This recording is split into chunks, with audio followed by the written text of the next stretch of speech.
Hi, class. Today we're going to continue our discussion of the Reagan administration, and we're going to do some comparisons and some contrasts of the Carter administration and the Reagan administration. So, first about Ronald Reagan. Ronald Reagan, he's running for president with the Republican Party during the 1980 presidential election. And Ronald Reagan has several things going for him that make him very electable. The first is his political experience. He was governor of California, and also California is a populous state, and so it bears with it many electoral votes. So, if someone was running for president and they were from Montana or they were from Wyoming, they're not going to garner nearly as many electoral votes from their home state as if they were running in as a resident of California or a resident of New York, for example. So Ronald Reagan, he was governor of California. He's a resident there.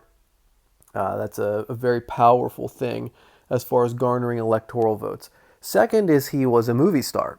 So Ronald Reagan was an actor, and he was in a lot of movies, and he was also at one point president of the Screen Actors Guild, and that really made him a popular person, and that meant he knew a lot of popular and powerful people as well. And so that really added to his appeal. First of all, being a public figure, someone who was an actor, he was polished, he was able to speak well. He was also, and this is something people don't think about a lot of times with presidents, this is pre teleprompter as we know it, like the clear teleprompters that project on one side and you can't really see on the other side. So he was able to memorize lines quickly because of his acting experience. So as a president or a candidate, memorizing speeches or trying to keep track of notes, that was also an asset. But the biggest thing about him being a movie star was that he was a known person.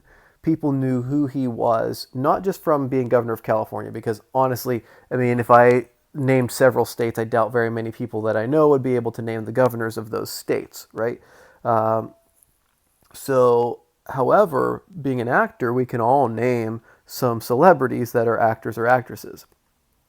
So he had that appeal, and he was a household name. Everybody knew who Ronald Reagan was, or at least most people did before he ran for president. So he had political experience. He came from a populous state, and he was a movie star. So those things really had a significant impact on him running for the election. Other things he had going for him that we talked about in the Zoom yesterday was he wasn't Jimmy Carter. America was not happy with Jimmy Carter. They didn't like Jimmy Carter. So anybody running against Jimmy Carter stood a very good chance to win. Also, he stood for things, his political platform supported things that people were really looking for. First of all, tax cuts. A lot of Americans were pushing for tax cuts. Generally, Americans don't like being taxed. It's no fun being taxed. We're told to pay our taxes as Christians. Jesus told us to pay our taxes. But that doesn't mean people like being taxed. So if they can be taxed less, they support that, generally speaking. Also, he supported deregulation. This is a quote from Ronald Reagan. In the present crisis, government is not the solution to our problem. Government is the problem. And that message resonated with a lot of people. People felt like the government was causing a lot of issues and then was trying to solve the problems that it created, which then generated more problems. So Ronald Reagan, here's a powerful, charismatic man, a well-known, powerful, charismatic man saying, the government's the problem. If you elect me, I'm going to fix it. So that was what people wanted to hear. And so the message made him electable.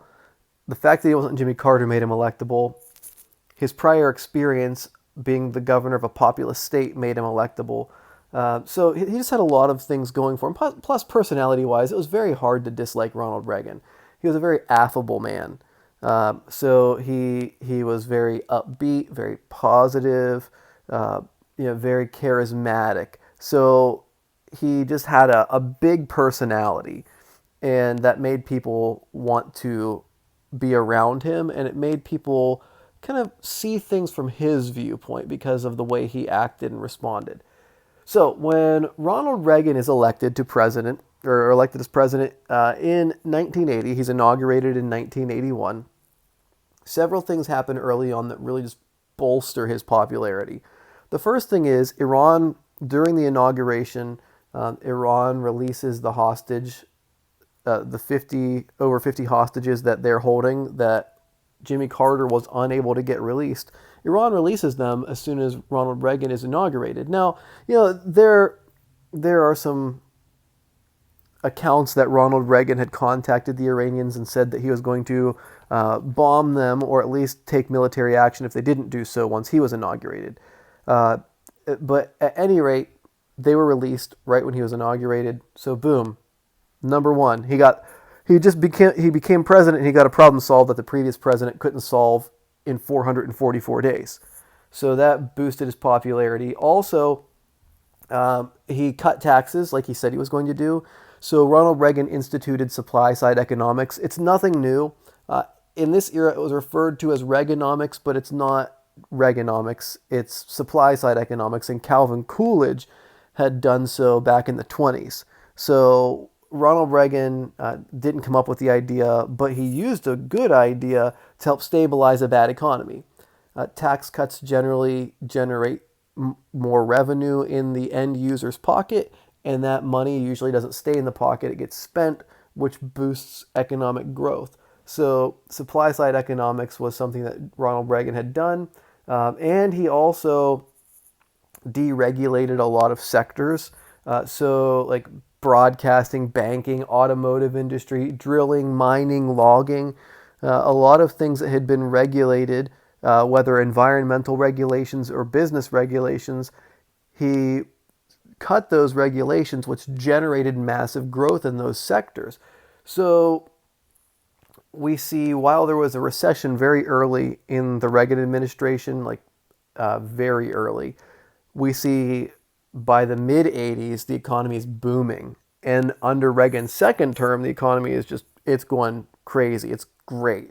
Really solid, quickly growing economy. I think when Reagan took office, the Dow was at 777, and by the time he left, it was at 2,000.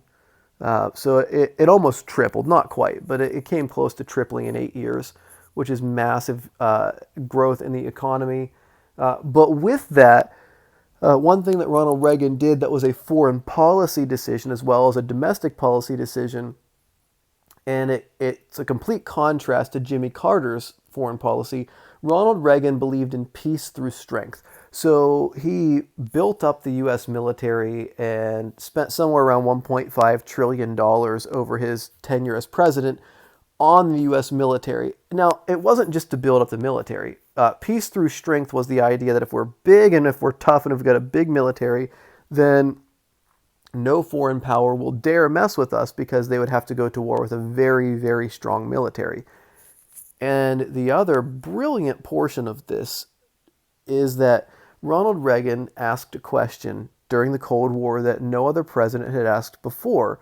And that is not, he didn't ask, where is the Soviet Union strong? What are their strengths? He asked the intelligence community, what are the Soviet Union's weaknesses? Or what is their biggest weakness? And the answer was their economy. And so Ronald Reagan uses this massive military spending to bait the Soviet Union into a spending war, an economic war. So it's a military buildup. It's a military war in the sense of we're both building military tech. But what it really is below the surface is a spending war, and the Soviet Union's economy just cannot keep up.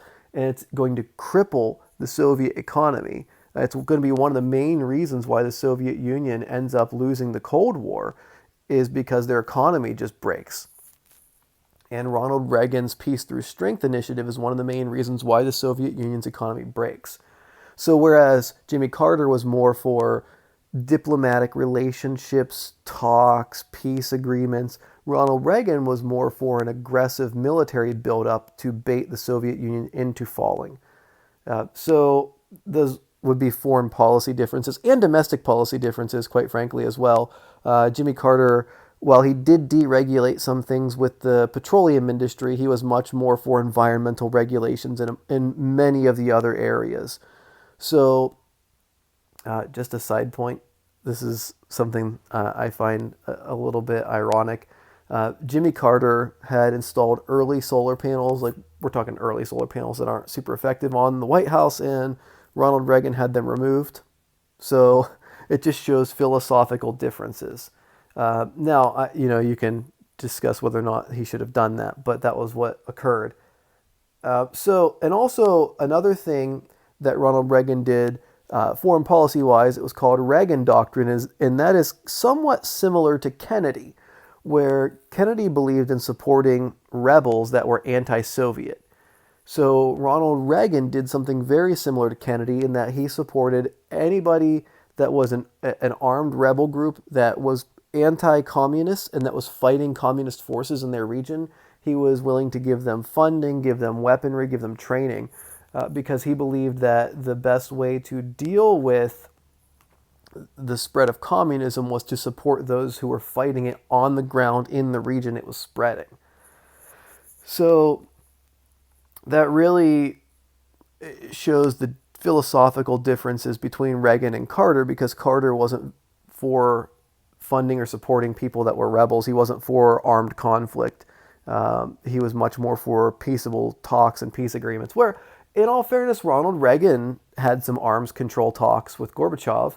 So it's not like Ronald Reagan was against talks and was against diplomacy, but he was diplomacy with the military backing it. So those would be the differences. In a nutshell, Ronald Reagan was for any cuts tax-wise or regulation-wise that boosted the economy, and Jimmy Carter was a little more cautious with that. Also, diplomatically, Ronald Reagan was willing to use the strength of the military as a bargaining chip to say, hey, watch what you're doing because we're really strong, and if you mess with us, you might have to fight us. Whereas Jimmy Carter was much more cautious about that and tried to do almost exclusively bargaining and exclusively peace talks and exclusively negotiating. Ronald Reagan was willing to kind of use both of those strategies politically. All right, well, that is it for today. I appreciate you guys watching. You guys have been doing a great job. Continue the good work. We're getting really close to the turn of the month here. So keep it up. We'll get into May, and we'll keep going strong all the way through May to the end of the school year. So keep up the solid work, guys. And if you have any questions about your homework in the coming days, please let me know. Have a great day.